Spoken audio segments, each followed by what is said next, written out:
مولانا شہزاد احمد کے بیانات کے لیے مولانا صاحب کے آفیشیل چینل مولانا شہزاد آفیشیل کو سبسکرائب کریں۔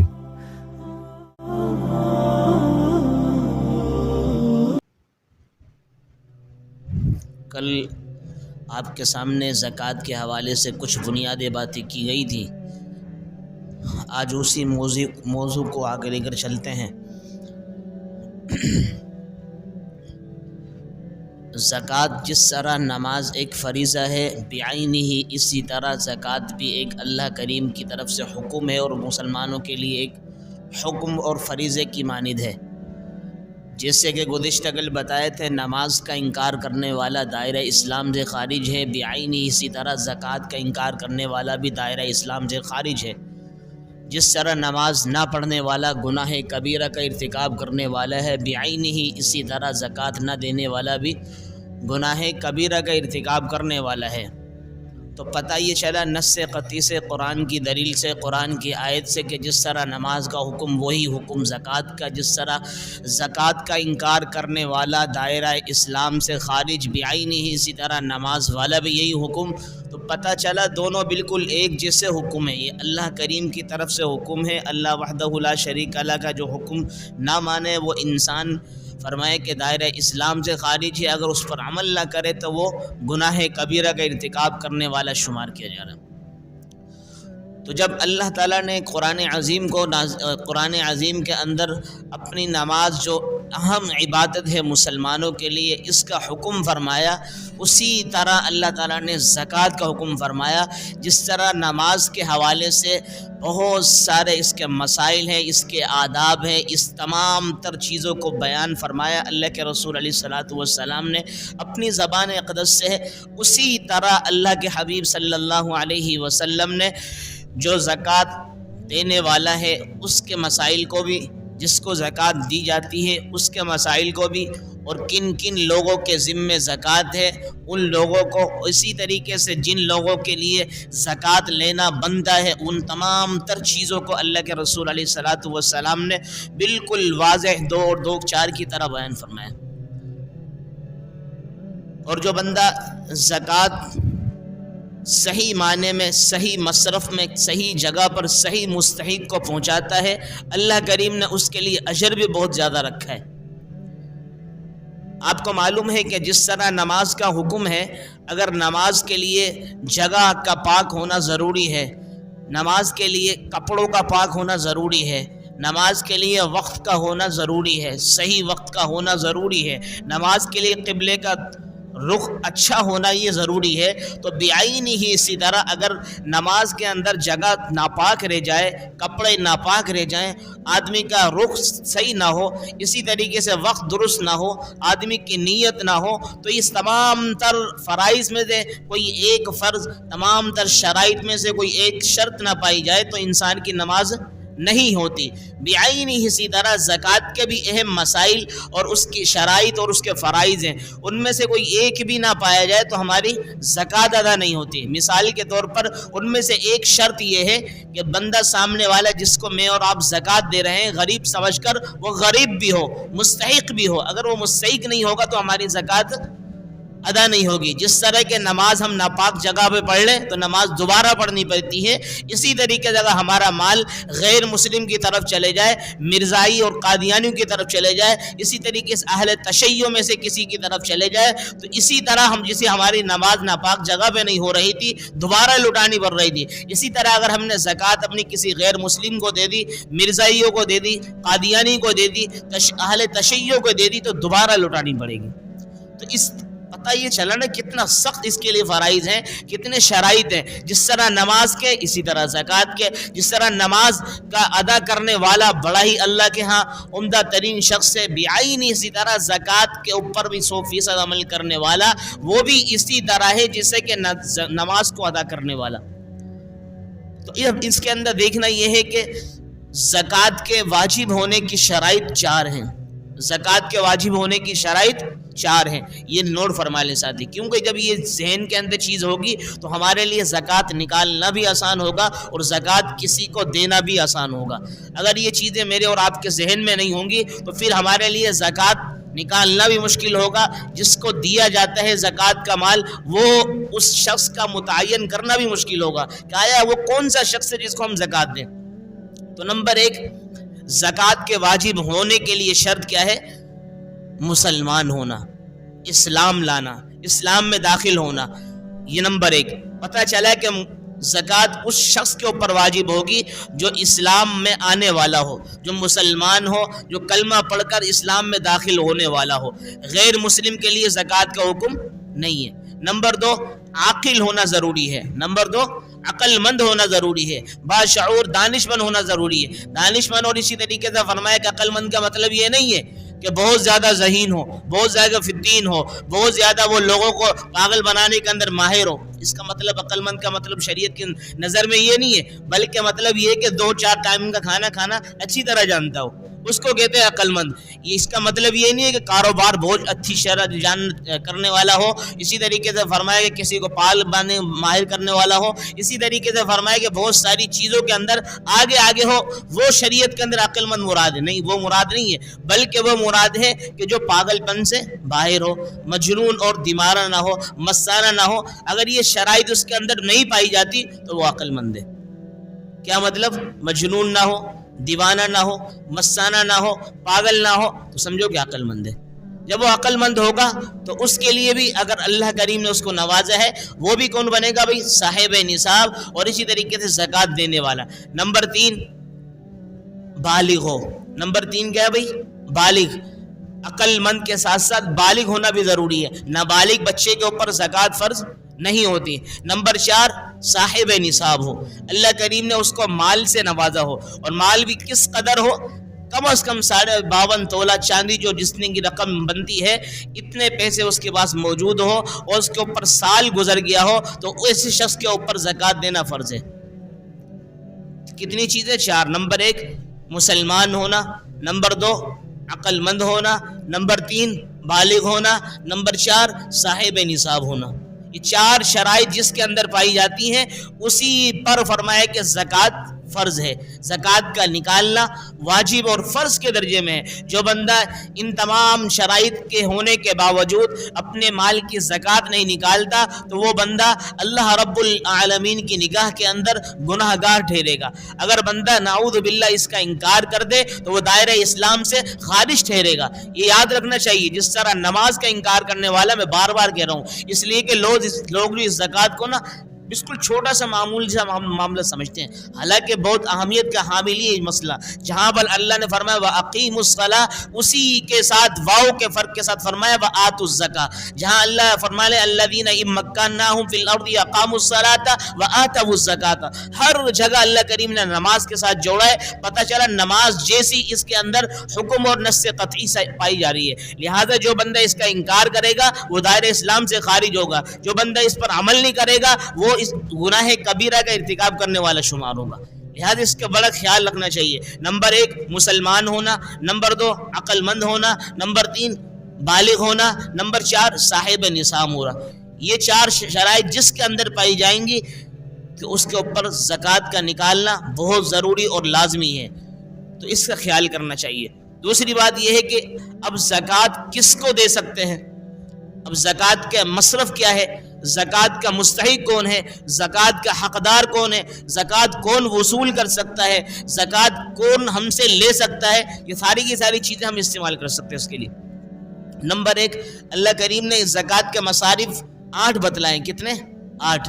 قرآن عظیم سورۃ توبہ کے اندر انما الصدقات للفقراء والمساکین والعاملین علیہا والمؤلفۃ قلوبهم وفی الرقاب والغارمین وفی سبیل اللہ وابن السبیل، یہ 8 مصارف یعنی 8 مستحق بتائے اللہ رب العالمین نے اپنے قرآن کے اندر کہ یہ 8 جگہ ہیں جہاں پر آپ زکوٰۃ ادا کر سکتے ہیں۔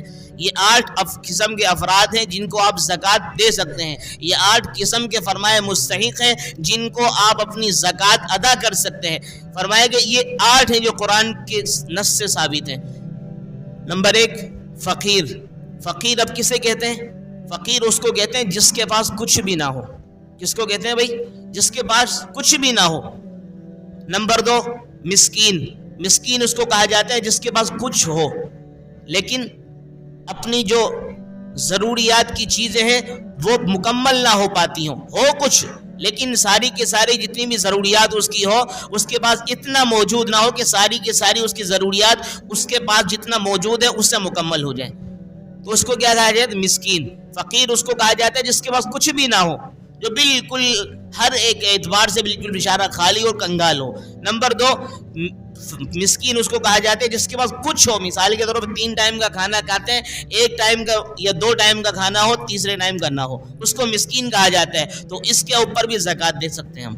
نمبر 3 والعاملین علیہا، پہلے زمانے کے اندر یہ ہوا کرتے تھے بیت المال، اللہ رب العالمین کے حبیب صلی اللہ علیہ وسلم کے زمانے میں، کے صحابہ کے زمانے میں ایک بیت المال کمیٹی ہوا کرتی تھی، اس کے اندر زکوٰۃ وصول کرنے والے اللہ کے رسول علیہ الصلوۃ والسلام ان کا انتخاب فرماتے تھے کہ فلاں فلاں شخص جو ہے یہ زکوٰۃ کو لوگوں سے کیا کریں گے؟ وصول کریں گے، وصول کرنے کے بعد ہماری جو کمیٹی ہے بیت المال اس میں لا کے ڈالیں گے۔ اب جو وصول کرنے والے تھے جن کو اللہ کے رسول علیہ الصلوۃ والسلام نے منتخب فرمایا تھا ان کو کہا جاتا ہے عاملین علیہا، عاملین علیہا، زکوٰۃ کے پیسوں کو وصول کرنے والے ان لوگوں سے جو زکوٰۃ دینے والے ہیں اور لا کر بیت المال کمیٹی کے اندر ڈالنے والے، تو ان لوگوں کے اوپر بھی زکوٰۃ کے پیسے کو خرچ کر سکتے ہیں۔ آگے فرمایا والمؤلفۃ قلوبہم، وہ لوگ جو نئے نئے اسلام میں داخل ہوئے ہوں، جب نئے نئے اسلام میں داخل ہو جاتا ہے بندہ تو ظاہر سی بات ہے پیچھے اپنے کنبے کو، خاندان کو، فیملی کو، تمام تر کو چھوڑ کر اسلام میں جب آتا ہے تو غربت والا معاملہ ہوتا ہے، غریبی والا معاملہ ہوتا ہے، مسکینی والا معاملہ ہوتا ہے، جس کی وجہ سے اس کے پاس کچھ مال نہیں ہوتا، کچھ اپنے آپ کو سیدھا کرنے کے لیے کچھ پیسہ نہیں ہوتا، لہٰذا ان لوگوں کے دل کو نرم کرنے کے لیے اور اسی طریقے سے جو نرم ہو چکا ہے ان کا دل، اس پر پختگی حاصل کرنے کے لیے ان کو پیسہ دیا جا سکتا ہے، زکوٰۃ دے سکتے ہیں، تاکہ مسلمان جب ہمارے اس اسلام کے اندر غیر مسلم داخل ہوا ہے اب یہ نہ ہو کہ یہ دیکھے یار یہاں تو بہت فقیرانہ انداز ہے، مسکینانہ انداز ہے، یہاں تو کچھ پیسہ ہی نہیں ہے، لہٰذا پرانے جس خاندان میں تھا، پرانے کنبے میں جو تھا، پرانے جو میرے تعلقات تھے اس کے اندر بڑا امیر تھا، لہٰذا ہم تو فقیر ہو گیا ہوں، لہٰذا میرے پاس کچھ بھی نہیں اور کوئی میری مدد بھی نہیں کرتا، لہٰذا اللہ رب العالمین نے یہ حکم فرمایا کہ جب کوئی ایسا بندہ جو غیر مسلم تھا اسلام میں داخل ہو گیا، جب اس کی دل کے اندر پختگی لانے کے لیے اس کو زکوٰۃ کا مال دے سکتے ہیں تاکہ وہ کچھ نہ کچھ ذریعے سے مالدار بن جائے۔ نمبر 5 والغارمین، وہ شخص کہ جس کے اوپر بہت زیادہ قرضہ چڑھا ہوا ہو، مقروض ہو، اس مقروض کے قرضے کو چکانے کے لیے بھی آپ اپنے زکوٰۃ کا مال اس کو دے سکتے ہیں تاکہ آپ اس کو مالک بنا دیں، مالک بنانے کے بعد وہ اپنا قرضہ اتار دیں۔ آگے فرمایا اسی طریقے سے وفی الرقاب، غلاموں کو آزاد کرنے کے لیے بھی آپ زکوٰۃ کا مال دے سکتے ہیں۔ ایک بندہ کسی کا غلام ہے، اس غلام کے اندر وہ بیچارہ غلام اپنا عجیب طریقے سے ایک زندگی بسر کر رہا ہے، بہت زیادہ ظلم ہوتا ہے، اب وہ چاہتا ہے کہ میں اس کی غلامی سے نکل جاؤں، لیکن غلامی سے نکلنے کے لیے پیسے کی ضرورت ہے۔ اب پیسہ اگر اپنے مالک کو دیتا ہے جتنا اس کو مطلوب ہے تو اس کو وہ چھوڑتا ہے ورنہ نہیں چھوڑتا۔ اب وہ غلام بیچارہ چاہتا ہے میں نکل جاؤں لیکن اس کے پاس مال کوئی نہیں ہے، اب پتہ چلا یہ بھی زکوٰۃ کا مستحق ہے، لہٰذا مالدار شخص جو ہے اپنے اس غلام کو پیسہ دے سکتا ہے تاکہ وہ اپنی گردن کو اس اپنے مالک سے چھڑا لے، تو اس کے لیے بھی ہم پیسہ دے سکتے ہیں زکوٰۃ کا۔ آگے چلے 7واں وابن السبیل، وابن السبیل کہا جاتا ہے مسافر کو، اگر ایسا مسافر ہے جو بیچارہ پنجاب سے چلا یا کسی دوسرے ملک سے چلا ہمارے یہاں پر آ گیا، جب وہ آیا تو جب تو بڑا مالدار تھا لیکن یہاں پر جیسے آنے کے ساتھ بالکل غریب ہو گیا، اس کے پاس کچھ پیسہ نہیں ہے اپنی ضروریات کو مکمل کرنے کے لیے، لہٰذا ایسے شخص کی بھی ہم کیا کر سکتے ہیں؟ مدد زکوٰۃ کے پیسوں سے۔ اور ایک رہ گئی 8واں کون سا رہ گیا؟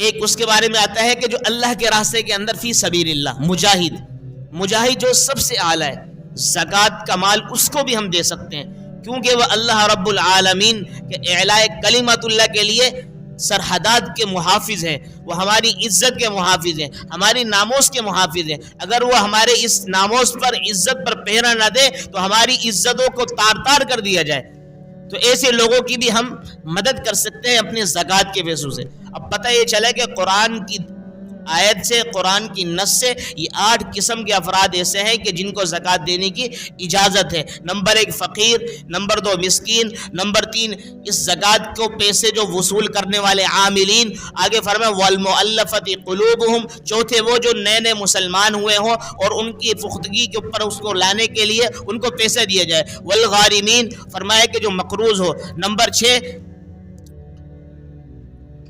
وہ ہے وفی الرقاب، کہ جو غلام ہو، کسی کی غلامی کے اندر ہو۔ نمبر 7 وفی سبیل اللہ، مجاہد۔ نمبر 8 وابن السبیل، مسافر۔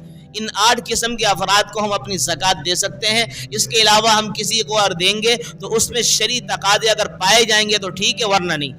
آخری مسئلہ یہ آپ کے سامنے بیان کر کے بس بات کو ختم کرتا ہوں کہ جو بہت زیادہ میرے اور آپ کے لیے ضروری ہے۔ ویسے تو ہم کسی کی بات نہیں کرتے، کسی کا نام لے کر کسی کی اجاگر نہیں کرتے، لیکن یہ مسئلہ اتنا ضروری ہے کہ جس کا نام لے کر آپ کے سامنے بیان کرنا بہت زیادہ ضروری ہے۔ وہ یہ ہے کہ آج کل ہمارا مسلمان جو سادہ لو ہے وہ اپنے زکوٰۃ کے فریضے کو ضائع کرتا ہے۔ وہ اپنے زکوٰۃ کے فریضے کو کیا کرتا ہے بھائی؟ ضائع کرتا ہے۔ ضائع کیسے کرتا ہے؟ جیسے میں نے ابھی آپ کو بتایا کہ نماز اگر کوئی بندہ ناپاک جگہ پہ پڑھ لیتا ہے تو نماز دوبارہ پڑھنی پڑتی، نماز نہیں ہوتی۔ اسی طریقے سے جو مسلمان ہمارا سادہ لو ہے، جس کو بیچارے کو شریعت مطہرہ سے کوئی دور بھی تعلق نہیں ہے، وہ بھی کیا کرتا ہے؟ بس ایسے ہی اپنی منچائی کے مطابق ہر کسی کو زکوٰۃ دے دیتا ہے۔ ان میں سے ایک ادارہ جس کو JDC کے نام سے یاد کیا جاتا ہے۔ کس کے نام سے بھائی؟ JDC کے نام سے۔ آپ نے دیکھا ہوگا دسترخوان بڑے بڑے لگائے جا رہے ہیں روڈوں کے اوپر۔ یہ مسلمانوں کو پاگل بنانے کی بہت بڑی سازش ہے۔ 10 کروڑ روپے مثال کے طور پر یہ زکوٰۃ کے پیسہ جمع کرتے ہیں، ان میں سے 1 کروڑ مسلمانوں پر لگاتے ہیں اور 9 کروڑ جو ہے مسلمانوں کے خلاف لگاتے ہیں۔ آپ کو اس چیز کا اندازہ نہیں ہے؟ جب جنرل ضیاء رحمۃ اللہ علیہ جو تھے، ہمارے کون تھے؟ جنرل تھے پاکستان کے، جب انہوں نے زکوٰۃ کے حوالے سے مسئلے کو لے کر آئے اسمبلی کے اندر، سارے معاملہ ان کا اب زکوٰۃ مسلمانوں سے صحیح طریقے سے وصول کی جائے گی اور مسلمان زکوٰۃ دے گا، تو سب سے پہلے جو مخالفت کرنے والے کون؟ یہ اہل تشیع والے تھے۔ یہ کہتے کہ نہیں یہ زکوٰۃ کیسے؟ کیونکہ زکوٰۃ کے منکر ہی ہیں، زکوٰۃ کو مانتے نہیں ہیں۔ ایک بندہ زکوٰۃ کو نہیں مانتا، پھر وہ زکوٰۃ ہم سے کس لیے وصول کر رہا ہے؟ زکوٰۃ کیوں ہم سے لے رہا ہے؟ وہ زکوٰۃ مسلمانوں سے ان لوگوں کا فریضہ خراب کرنے کے مترادف ہے نا یہ۔ تب اس لیے ان سے دینے سے ہم نے کیا کرنا ہے؟ ایک بندہ منکر ہے تو وہ کیسے زکوٰۃ لے سکتا ہے ہم سے؟ مسلمان نہیں ہے۔ میں نے آپ کو پہلے بتایا کہ مسلمان ہونا شرط ہے، جس کو ہم دے رہے اپنی زکوٰۃ اس کا مسلمان ہونا بھی شرط ہے۔ اب وہ مسلمان سامنے والا نہیں ہے، فرمایا کہ شیعوں میں سے ہے، اہل تشیع میں سے، تو اس کے اوپر کیسے ہماری زکوٰۃ لگے گی؟ تو اس لیے مسلمان اس سے اپنے آپ کو بچائیں۔ جو بندہ اس سے اپنے آپ کو بچائے گا تو اللہ رب العالمین سے دعائیں کی جاتی ہے کہ اس کا فریضہ اللہ کے ہاں قبول ہوگا۔ اگر اس طرح اپنے من پسندی کے ساتھ، منشائی کے ساتھ اپنے فریضے کو بس ایسے ہر کسی کو دیتے چلے جائیں گے تو ہمارے یہ فریضہ ہمارے گلے میں آ جائے گا۔ اللہ رب العالمین کل ہم سے سوال کریں گے کھڑا کر کے، اگر تم کہیں مارکیٹ کے اندر ٹماٹر خریدنے جاتے تھے، سبزی خریدنے جاتے تھے، 10 مرتبہ اس کو ٹٹولتے تھے، 10 مرتبہ پرکھتے تھے، جب تم جا کے ترازو میں ڈالتے تھے، لیکن میرا دین اتنا لنگڑا ہو گیا تھا، لولا ہو گیا تھا کہ جس کے بارے میں علماء کے پاس آپ جا نہیں سکتے تھے، رہنمائی نہیں لے سکتے تھے۔ اس لیے میرے عزیزو، اس لیے ہم نے دیکھنا ہے کہ کوئی بھی شریعت مطہرہ کا کوئی فرض ہو، اس کا اصول ہو، اس کا ضابطہ ہو، اس کا قاعدہ ہو، اس کے لیے ہم نے رہنمائی کن سے لینی ہے؟ علماء کرام سے۔ تاکہ علماء کرام سے رہنمائی لیتے رہیں گے تو انشاءاللہ العزیز ہمارے یہ فریضے صحیح طریقے سے ادا ہوتے رہیں گے۔ اللہ تعالیٰ سے دعا ہے جو باتیں کہیں اس میں سب سے پہلے مجھے اور تمام سامعین کو عمل کرنے کی توفیق عطا فرمائے۔ وما علینا الا البلاغ۔